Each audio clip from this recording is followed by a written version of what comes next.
July 16, 1212. Under a suffocating sun near Santa Elena, two armies face each other.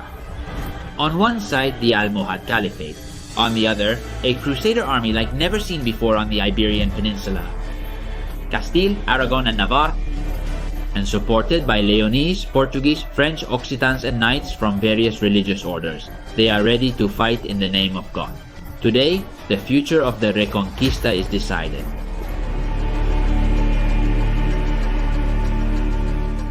Year 1211 after Christ, the kingdoms of Portugal, Leon, Castile, Navarre, and the crown of Aragon resented the Almohad power, whose leader was Muhammad al-Nasir, nicknamed the Prince of Believers. He had taken over the fortress of Salvatierra in the hands of the Order of Calatrava, which brought the Saracen positions even closer to Toledo.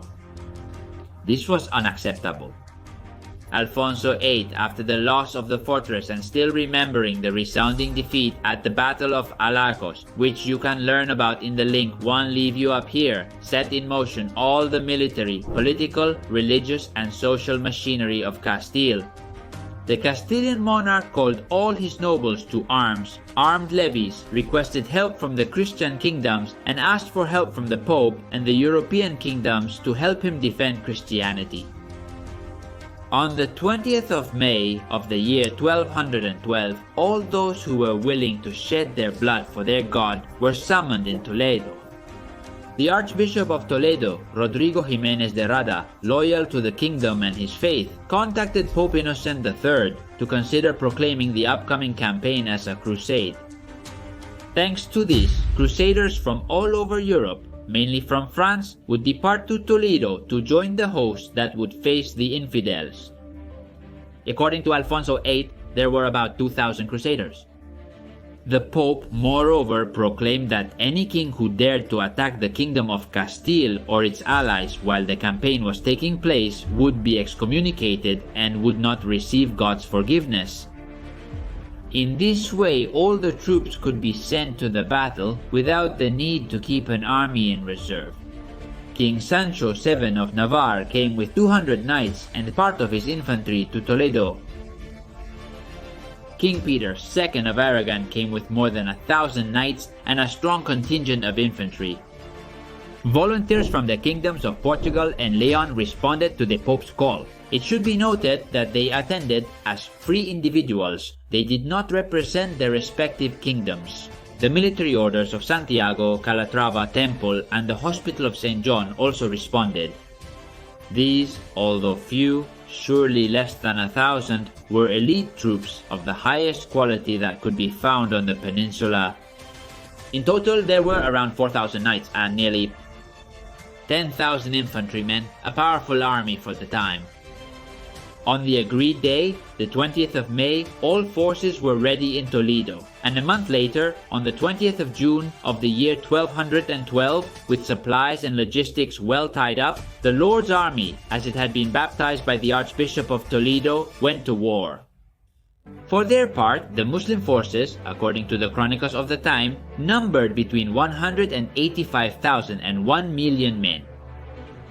However, absurd figures used as propaganda. With an army like that, all of Europe would have been taken by the Muslims in a matter of a few years. And probably, the Almohad army numbered about 30,000 men, more than double the Christian one. Among their ranks were Almoravids, Almohads, Berbers, Arabs, Andalusians, Kurds, and even Christian mercenaries, and the jewel of the Caliphate, the Black Guard. Alfonso VIII was looking for a decisive pitched battle against the Almohads, while the Saracens wanted to avoid it, trying to obstruct the Christian advance, harassing it, and blocking narrow passes. However, the Christian army did not stop, and after crossing the Sierra Morena, they were able to reach the vicinity of Jaén, where the Muslim army was waiting for them. It is worth noting that many of the knights from beyond the Pyrenees deserted the army and returned to their homes. It seems that the reason was that they did not agree with the policy of the crusading army to spare the lives of the inhabitants of the villages they conquered. On July 13th of the year 1212, both armies camped face to face. Neither decided to take the first step. The Muslims were content to launch skirmishers against the Christian positions, while the latter were content to repel these attacks without going out in their pursuit.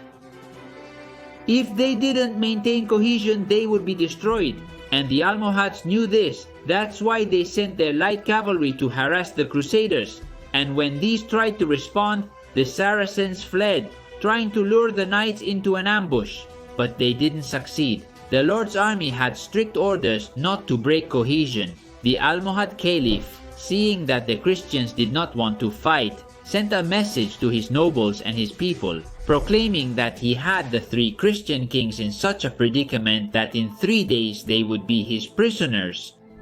Finally, on Monday, July 16th of the year 1212, the kings ordered their troops to confess and commend themselves to God, and after doing so, they deployed on the battlefield.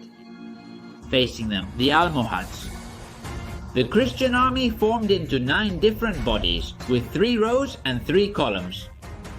At the forefront, on the left flank, the Aragonese cavalry. In the center, Don Diego López de Haro leading the European knights and part of the Castilian heavy cavalry. On the right flank, some of the Navarrese knights. In the second line, on the left flank, the bulk of the Aragonese knights, accompanied by all the Aragonese infantry. In the center, the orders of Santiago, Temple Hospital and Calatrava, a large part of the Castilian heavy cavalry, urban militias, and the Castilian heavy infantry, as well as the Leonese and Portuguese volunteer infantry, led by Gonzalo Núñez de Lara. On the right flank, the Navarrese heavy cavalry and the Navarrese infante, supported by more Castilian militia. In reserve, on the left flank, the Aragonese Royal Guard on horseback and the most experienced infantes of the crown, led by none other than Pedro II of Aragon. In the center, the rest of the elite Castilian troops and the Royal Guard, led by Alfonso VIII of Castile, alongside his loyal Álvaro Núñez de Lara, and on the right flank, the rest of the Navarrese troops, led by Sancho VII of Navarre himself. 3 kings, 1 army, 1 goal. The Muslim army, for its part, was even more heterogeneous than the Christian one. It was made up of 5 bodies, despite being more than double the troops of the opposing army. However, to better explain its composition, one will also divide it into 9 bodies, 3 by 3. In the front line, we have the volunteer infantry, who had come to wage the Holy War, combined with projectile troops. On their flanks were horse archers who would harass the Christian flanks. In the second line was the heavy Almohad, Almoravid and Berber infantry. On the flanks, light Arab cavalry. In the third line was more heavy infantry, although in this case it was professional infantry with experience. Also present was the famous Black Guard, led by An-Nasir himself. On the flanks, more Almohad cavalry, also professional and with military experience. It was time to start the battle. The problem the Christians faced was that the Muslims were above the Crusaders, which would mean an extra effort for the troops, but it was not a time for doubts. The order was given and the Crusader vanguard advanced at a pace, the tight lines waiting for the order, and discipline had to stay cohesive as long as possible so that at the moment of the charge the impact would be as uniform as possible. When they were at the halfway distance between both armies, they increased their speed to a trot. They did a final check of their equipment, tightened their legs, lowered the visors of their helmets, and pressed the shield even tighter against their chest. Then they broke into a gallop. The line was beginning to lose its uniformity, but the knights were not yet going so fast as to be unable to reform. They lowered their lances and spurred their mounts one last time. They increased to collision speed and then crashed into the Saracen militias. The Muslim vanguard was unable to withstand that brute force. Soon, those poor devils who had taken up arms to defend their faith saw that they stood no chance against the Christian cavalry. The Saracen archer cavalry, positioned on the flanks, took the opportunity to flank the Crusaders and harass them with their projectiles, tempting the Christian cavalry to pursue them and thus draw them out of the battlefield. However, the knights knew their orders and did not get distracted. The Muslim militiamen were falling by the dozens. Hundreds of bodies lost their lives to the overwhelming impact of the Crusaders. It was impossible to hold the position. The Almohad vanguard lost morale and began to escape towards the safety of their central line. In turn, this line charged against the Christian vanguard. Diego López de Haro ordered his knights not to pursue the militiamen. They had to continue maintaining cohesion. However, after several hours of fighting, the Crusader knights began to falter. Al-Nasir ordered his light Almohad cavalry, which was in the central line, to advance and initiate a flanking maneuver to attack the Christian vanguard from the rear. They wanted to repeat the Battle of Alarcos, but Alfonso VIII had that defeat vivid in his memory and would not make the same mistakes. He ordered the center of his army to engage in combat. The Aragonese knights launched themselves from the left wing against the enemy's light cavalry. In turn, the Navarrese, supported by the Castilian heavy cavalry, launched themselves from the right wing against the riders on that side. The Castilian, Navarrese, Aragonese, Leonese, and Portuguese infantry, as well as the knights of the religious orders, charged against the enemy center. They covered the distance that separated them from the fight at a quick pace. And then they struck the enemy front. Don Diego López de Haro was then able to withdraw his vanguard and support the flanks to stop the enveloping maneuvers of the Almohads. The hours passed and the fight continued. Neither side was able to tip the balance in their favor, and neither wanted to already launch the reserve for fear of some surprise stratagem from the opponent. Past noon, well into the afternoon, Alfonso VIII concluded that his men were exhausted. It was necessary to end the battle one way or another, or the enemy's numerical superiority, and therefore their ability to send fresh troops would end up prevailing. He spoke with the kings of Alagor and Navarre, and they decided to charge. They formed their hosts with the heavy cavalry at the front, and they began a legendary charge known as the Charge of the Three Kings. And it is that the three monarchs on their steeds and leading their personal guard and the elite of their troops, they attacked the enemy forces. The impact destabilized the enemy front, and the sight of the royal banners, the sight of the three monarchs fighting together to defeat the infidels, encouraged their men, who fought with even more vigor if possible. Al-Nasir did not know how to properly gauge the effect of the charge and could not send his reserve. Within a few minutes, the Muslim front disintegrated and began to show gaps in their lines. The orders among the Crusader army changed.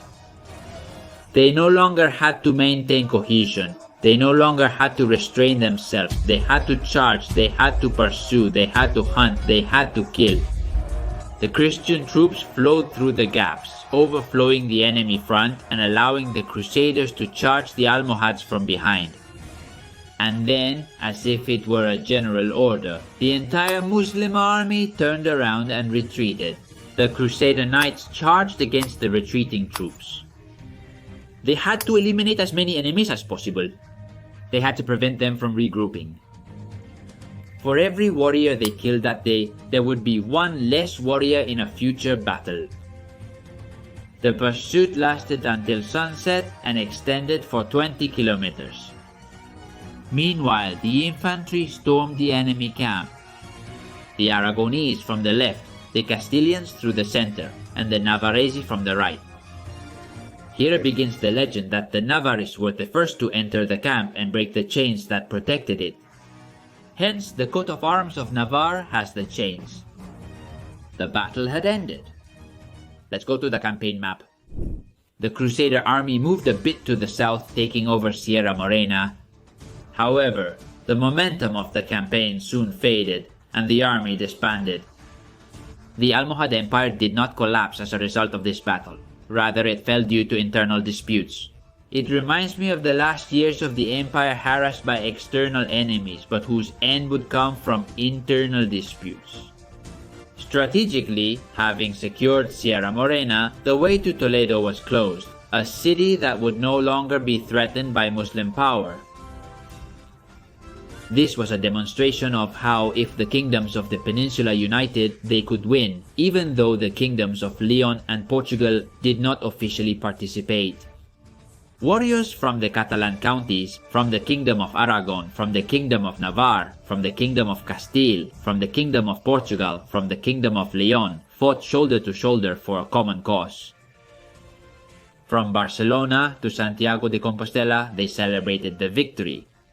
Ladies and gentlemen, here ends the 100,000 special. One hope you liked it. Greetings and strength and honor.